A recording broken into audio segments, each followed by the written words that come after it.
Convoquée conformément aux dispositions légales en vigueur, la deuxième session ordinaire du Conseil communal de Toribocito s'est tenue en présence des élus communaux sous la présidence du maire Cosma Condé. En ouverture des travaux, l'autorité communale a tenu à rappeler le cadre juridique qui encadre la tenue de cette session, insistant sur son importance dans la gouvernance locale et la prise de décision au profit des populations. Nous avons délibéré sur d'importants sujets concernant la commune et dans un premier temps, nous avons passé en revue et on a fait une communication sur l'organigramme de la mairie qui passe en revue et les différentes structures, les organes politiques et techniques de la commune et les différents services, les directions et pour mettre en exergue pour une sorte d'immersion pour les nouveaux élus afin de toucher du doigt l'ossature organisationnelle et administrative de la commune.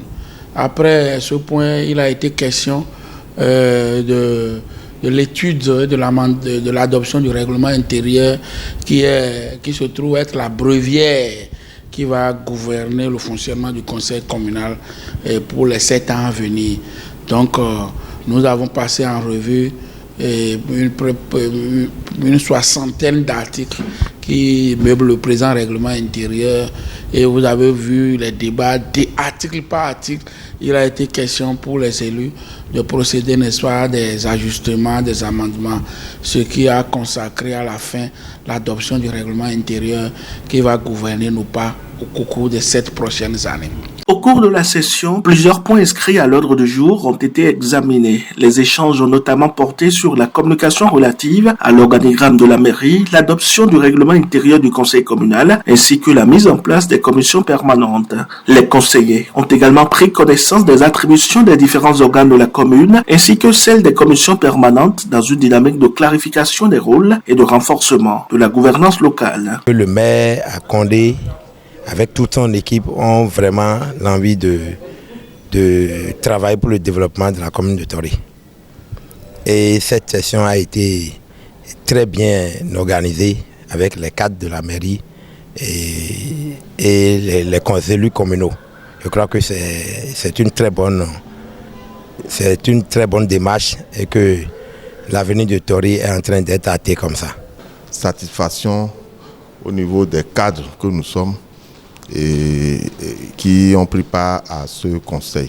Nous le disons au vu des points abordés au cours de ce conseil, lesquels points ont été débattus et avec tout leur contenu et qui ont été adoptés finalement par ce conseil communal. C'est vraiment la première fois que je participe à une séance du conseil communal. Et vraiment, ça s'est très très bien passé. Dans son intervention, le maire a également lancé un appel à l'endroit des conseillers communaux, les invitant à faire preuve de proximité avec les réalités locales. Une exhortation à résider au sein de la commune afin de mieux cerner les besoins des populations et renforcer l'efficacité de l'action publique. Et je voudrais que cette session inaugurale soit sur le sceau, n'est-ce pas, des engagements, du respect des engagements que vous incarnez au sein de la population, engagements pour lesquels vous avez reçu la confiance de cette naïve entre griffes population qui vous ont mandaté pour siéger au niveau du conseil communal afin d'avoir leur destin en main pour le septennat à venir. Soyez-en félicités.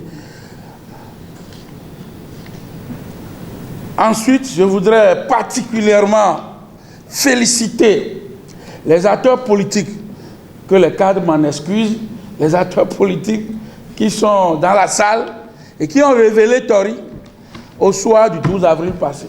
Ça, je ne me manquerai pas de le dire, et qui ont hissé haut le flambeau de la commune de Toribocito, qui est aujourd'hui vue comme une commune pourvoyeuse, j'allais dire, d'électorat pour le compte de la majorité présidentielle. Je voudrais vous féliciter pour tout ce que vous avez fait de vos positions respectives pour avoir ce résultat-là qui aujourd'hui se trouve être le label de la commune de Toribocito au sein de la majorité présidentielle. Des sujets essentiels qui participent à une meilleure organisation administrative et à un fonctionnement plus efficace de l'institution communale.